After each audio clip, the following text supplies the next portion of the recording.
Juan Pablo Montoya is one of the best-known drivers in F1 history. His all-out attacking style and passionate intensity made him an electric figure in the Grand Prix circuit.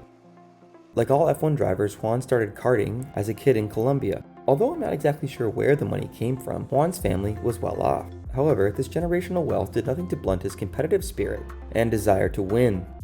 After doing karts, Colombian Formula Renault, and Skip Barber Racing School, he moved to Europe. He did the Formula Vauxhall Championship with Paul Stewart's racing team, the son of Jackie Stewart. There was a learning curve, of course, but he proved himself to be speedy. As Colombian Juan Pablo Montoya discovered the perils of an English summer, O'Connell headed to the checkered flag. After that, he progressed to Formula 3, winning 2 races. Down the straight, Montoya leads. Kane in second place. Quite a little gap before we get third place, man. Finally, he made it to Formula 3000, where he won 3 races and lost out on the title by only 1.5 points. This got him noticed of the Williams team, who signed him to be their test driver for the 1998 season.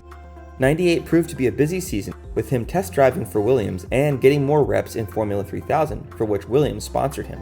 He battled fellow up-and-coming Nick Heidfeld to the title. While I'm sure it was always there to begin with, we see the tenacity and at times impetuousness in this move he put on Heidfeld. Heidfeld is very close, he goes one side, then he goes the other, he darts down the inside. Heidfeld weaving, they touch, and Heidfeld spun. Montoya is safely through the chicane. Montoya won this race as well as 3 others. On top of that, he got 9 podiums to take the 1998 Formula 3000 season, something I'm sure that impressed his new bosses at Williams. However, the path to F1 is never easy, and in a complex move that involved the business of the sport and its deals with engine suppliers, Montoya was sent to race in the United States for Chip Ganassi. This was, however, no problem for him. He stormed his way to the championship in his rookie season. His fiery competitive spirit was on full display. Michael Andretti criticized the Colombian for his aggressive driving style, but no matter. Despite a chance to go back to F1 for 2000, Montoya stayed in the US for 1 more year. Although he didn't repeat his title success for the kart championship that year, he was on the top step at the Indy 500, drinking the delicious milk, making him the first rookie driver to win the race since Graham Hill in 1966. Juan Pablo went on to Europe for his first season in Formula 1 in 2001. The season itself was largely a disappointment, with an astonishing amount of retirements, either through accidents, failures, or mistakes by Montoya, due to his aggressive driving style. It is perhaps most memorable for his pass on Schumacher in the Brazilian Grand Prix in only the 3rd race of the season. The daring pass showed F1 fans that Juan Pablo wasn't afraid of anyone and was a real racer. Do you still remember that vividly? Not really. It was a pass. It was good.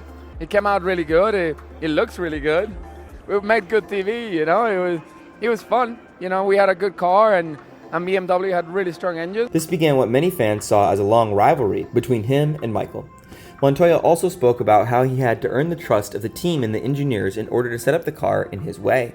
He was more interested in getting out on the track and testing things rather than letting the engineers crunch the numbers and speculate in the car setup.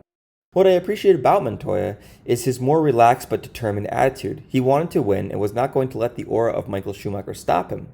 In general, I appreciated his attitude of just getting out there and racing and not taking the press or the fanfare too seriously. Despite the retirements, he got several podiums and his maiden F1 win at the 2001 Italian Grand Prix. He was also the first Colombian to win a Grand Prix in Formula 1. 2002 was better consistency-wise, but he was unlucky to be racing during a time of absolute Ferrari dominance, with Ferrari winning 15 of the 17 races.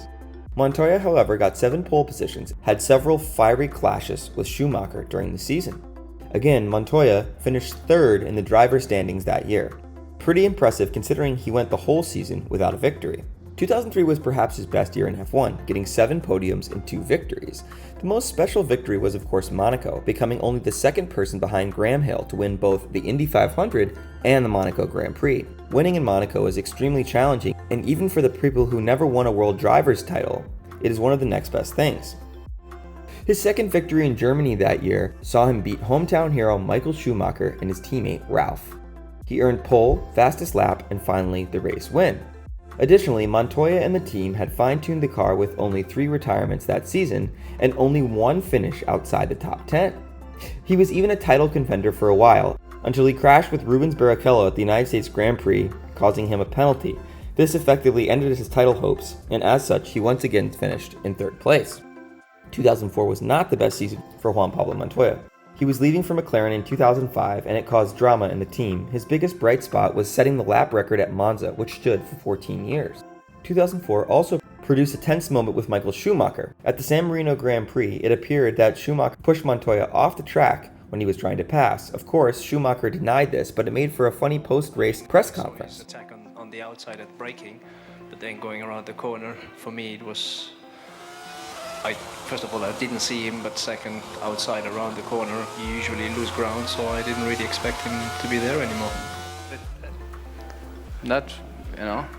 I'm amazed. I actually got in front of him when we were braking a little bit. Oh no, he didn't see me there. Well, no chance. You gotta either be blind or stupid to not see me, but it's racing. What I appreciate about Montoya in this moment is that he still keeps a semblance of a sense of humor for an otherwise determined and ruthless race car driver. Even though there was friction with the team and poor results, Montoya never gave up. In the last race of the year in Brazil and the last race of his Williams career, he took victory. He pulled a daring move on his soon-to-be teammate Raikkonen to win the race. They drag raced out of the pits, onto the main straight, and into the first corner. Montoya dove in and never looked back. In his first season with McLaren, there was definite growing pains. The car was not suited to his driving style. The British press was upset he had replaced David Coulthard, and speculation that young Kimi Raikkonen was Ron Dennis's favorite driver in the team. On top of that, while playing tennis after the Malaysian Grand Prix, he slipped on a tennis ball and hurt his shoulders, which meant he was not able to race, missing 2 Grand Prix. It was just playing tennis, being lazy, didn't pick, I play with a lot of balls because I'm just really lazy. I hate picking them up.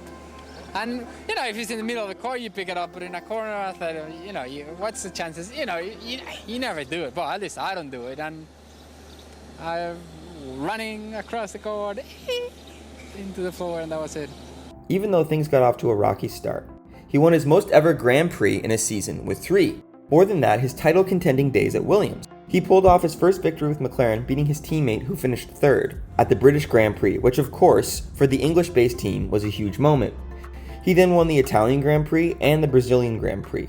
He had some bad luck with retirements when he was in good positions, including leading the Hungarian Grand Prix. It could be said, expectations-wise, he did not live up to what was expected of him per se. He still achieved amazing results, and I don't think all of it was his fault. He also earned a record for fastest lap at the Turkish Grand Prix in 2005, a record that still stands to this day. It could be said that Montoya had some rocky moments, but an overall decent first season with McLaren. 2006, however, proved to be difficult for Montoya. Once again, the car was not to his liking, something which he spoke about more vocally after his F1 retirement. Although I suppose looking at the results, it wasn't terrible. Aside from retirements, he never finished below 6th place, he had 2 podiums, a 3rd place at Imola and a 2nd place at Monaco. Montoya, however, was dissatisfied at the time, and Ron Dennis was also not happy with how things were going. By mutual agreement, they terminated the contract in the middle of the season. Montoya took a 5-year deal to race in the United States with NASCAR. Perhaps it was a somewhat ignominious end for Juan Pablo in F1, but when asked about it, he said he never looked back. Do you ever have a moment when you wished you'd just stayed on a bit longer and maybe another opportunity? Hell no. I don't regret it 1 minute. It would have been nice to finish that season because we had just come out with a new suspension that I think they ran there for a long time, that I developed, and I think we would run a lot better. But, ifs and buts don't count. But no, it's just really no. He was happy to race in the United States as well as live there with his family. He continues to race until this day, as well as coaching his son, Sebastian, who is also involved in motorsports. So to put a fine point on it, Juan Pablo was a fast driver with a no-fear style to race in. He was exciting to watch and he won some great Grand Prix. He stuck it to the big boys multiple times, but perhaps some things went against him, car-wise and being in an era of Ferrari dominance. Furthermore, he got sick of the sport's politics. He spoke bluntly and didn't have time for the bullshit, so to speak. European drivers are very weak mentally. Yeah, I mean, you can get in their head really easy. Perhaps at times, it was also his impatient, impetuous nature that cost him some important wins and maybe a world title. But I think overall bad luck is really what got him. He is like many F1 drivers who have had plenty of talent and drive but did not get the right car at the right time. What I think I love the most about Montoya is that in interviews, especially after his F1 career, he displays no regrets and doesn't spend time dwelling in the past. He gave it 6 years and that was enough for him. He still speaks highly of his time in F1 and still speaks with confidence about his skills as a driver in the series. And I'll tell you the truth, I've been lucky enough to say that I've driven for the best teams in the world. Like, you know, you talk about America, you would talk about Tim Penske and Ganassi. You know what I mean? You talk about, you know, McLaren, you talk about Williams, you look at the history of them, being able to say you raced with all of them and you won with all of them, that's pretty damn cool. I think he has earned the right to speak with confidence, putting himself among the best drivers of his time and perhaps some of the best of all time.